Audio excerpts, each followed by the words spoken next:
কত আসিয়াকে এর আগে আমরা দাফন করেছি, বহু আসিয়াকে এই মাটিতে আমরা দাফন করেছি, কিন্তু সেই আসিয়ার ধর্ষকদের কোন শাস্তি আমরা দেখিনি। কোন আসিয়ার ধর্ষকদের দাফন আমরা করি নাই, আসিয়াদেরকে বহু দাফন আমরা করেছি। তো আসিয়ার ধর্ষকদের দাফন করার সুযোগ আমাদের হয় নাই, আসিয়াদেরকে দাফন আমরা করেছি। কয়দিন কাঁদবো, আবার আরেক আসিয়ার তৈরি হবে, আবার তাকে দাফন করব, আরেক আসিয়ার তৈরি হবে, সমাধান হবে না। সমাধান হতে হলে আল্লাহর শরিয়ার পথেই আপনাকে আসতে হবে, সেটা আজ হোক আর দুদিন পরে হোক। এই ধর্ষকদের জন্য কোরআন বর্ণিত সর্বোচ্চ শাস্তি মৃত্যুদণ্ড, যতদূর পর্যন্ত বাস্তবায়ন না হবে যারা ফাসাদ ফিল আরদ করছে। ইন্নামা জাযাউল লাযিনা ইউহারিবুনাল্লাহ ওয়া রাসূলাহু আন ইউকাত্তালু আও ইউসাল্লাবু আও তুকাত্তা আইদিহিম ওয়া আরজুলুহুম মিন খিলাফ আও ইউনফাউ মিনাল আরদ। এই শাস্তি যতক্ষণ পর্যন্ত বাস্তবায়ন না হবে, চরম শাস্তি দেওয়া না হবে, এবং বিচারের যত ফাঁক ফোকর আছে এগুলো যতদিন বন্ধ করা না হবে ততদিন পর্যন্ত আসলে এগুলো বন্ধ হবে না। আমরা কখনো কাঁদবো, কিছুদিন কান্নাকাটি করে আবার থেমে যাব, আরো কোনো আসিয়া কান্নার আওয়াজ আমাদের কানে আসবে, তখন আমরা আবার হয়তো লড়ে চলে বসবো। এই দেশে শত সহস্র ঘটনা এরকম ঘটে, একের পর এক এই আসিয়াদেরকে আমরা দাফন করে চলে আসি, কিন্তু ধর্ষকদেরকে দাফন করার সৌভাগ্য বা সুযোগ আমাদের হয় নাই। কেন ব্যভিচারের শাস্তি আল্লাহ তাআলা বলেছেন ওয়ালিয়াশহাদ আযাবাহুমা তাইফাতুম মিনাল মুমিনিন, ব্যভিচারের শাস্তি যে কার্যকর হবে এটা যেন প্রত্যক্ষভাবে হয়, মানুষের উপস্থিতিতে যেন হয়। কেন বলেছে?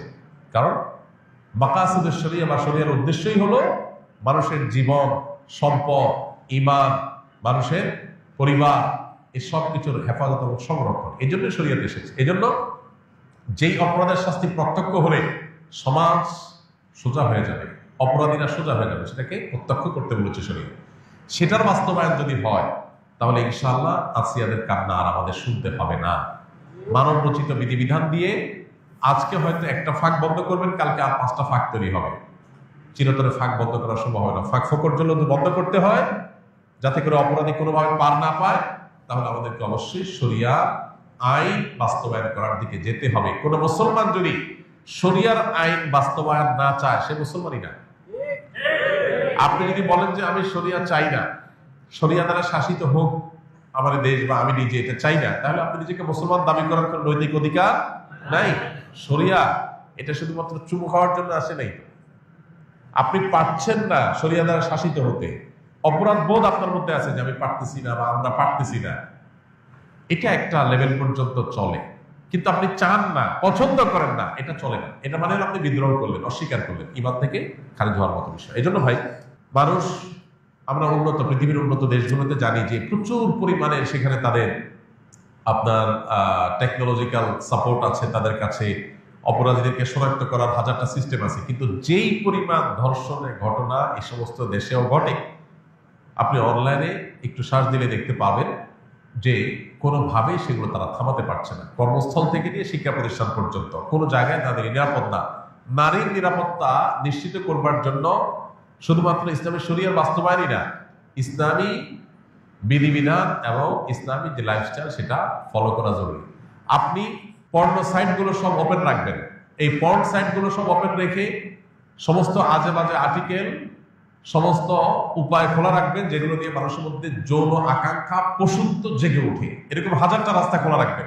এই পশুত্ব জেগে ওঠার রাস্তাগুলো যখন খোলা রাখবেন স্বাধীনতার নাম দিয়া, তখন যার ভিতরে পশুত্ব জেগে উঠবে সে হাতের নাগালের কাছে যাকে পাবে তার উপরে সে ঝাঁপিয়ে পড়বে, তার পশুত্বকে সে চরিতার্থ করতে চাইবে। এই ধর্ষকের পশুত্বকে জাগিয়ে তোলার জন্য, এটাকে জাগ্রত করবার জন্য যে সমস্ত উপায়গুলো কাজ করছে সেগুলোতে আমাদের হাত দিতে হবে, সেগুলো থামাতে হবে। এত শব্দ সংবাদের মধ্যে একটা আনন্দের সংবাদ যে সরকারিভাবে সব পর্ন সাইটগুলো বন্ধ করার ডিসিশন হয়েছে, আমরা শুনেছি পত্র পত্রিকার মাধ্যমে। এটা একটা গুড নিউজ। এখন আপনি বিজ্ঞাপনী, বিলবোর্ড, বিনোদন, উপন্যাস, বিভিন্ন নামে অনবরত যৌন অভ্যন্তরা সৃষ্টি করবেন, যৌন আকাঙ্ক্ষা মানুষের মধ্যে জেগে উঠে, এটার জন্য হাজারটা উপায় বের করবেন। এরপরে বলবেন সবাই নিজেকে নিয়ন্ত্রণ করা। এটা হাস্যকর। ইসলাম এই আইডিওলজিতে বিশ্বাসী না। ইসলাম বলে, আল্লাহ বলেছেন ওয়ালা তাকরাবুজ জিনা, তোমরা জেনার কাছেও যেও না, কারণ জেনার কাছে গেলে মানুষ জেনা থেকে ফিরে আসতে পারে না। এই জন্য আল্লাহ বলছেন চোখের হেফাজত করো। আল্লাহ বলেছেন কুল্লুল মুমিনিনা ইয়াগুদ্দু মিন আবসারিহিম, চোখকে অবনত রাখো। কেন? কারণ চোখ দিয়ে তুমি যদি বিজ্ঞাপনে, বিলবোর্ডে, পত্রিকার পাতায়, মোবাইল স্ক্রিনে, অনলাইনে, অফলাইনে কোনো পরনারীর সৌন্দর্য তুমি অবলোকন করো, অবলোকন করার পর তোমার মনের ভিতরে অস্থিরতা আসবে, তোমার মনের ভিতরে যৌন আকাঙ্ক্ষা চরিতার্থ করার চাহিদা জেগে উঠবে। এই যে জেগে উঠবে, এই জেগে ওঠার পর এটাকে নিয়ন্ত্রণ করাটা কঠিন কাজ, সবাই পারে না, কেউ পারে, কেউ অ্যাক্সিডেন্ট করে। এই জন্য শরীয়ত বলেছে নিয়ন্ত্রণ করতে, আর আজকের ভোগবাদী পৃথিবী বলছে অনিয়ন্ত্রিত করতে, স্বাধীনতার নাম দিয়ে। আপনি মানুষকে লাগামহীন করে দিবেন, আবার বলুন সবাই যার যার যাকে নিয়ন্ত্রণ করো। এটা হাস্যকর, এটা সম্ভব না। এই জন্য দুইটা জিনিসের বাস্তবায়ন আসিয়াদের কান্নাকে থামাতে পারে।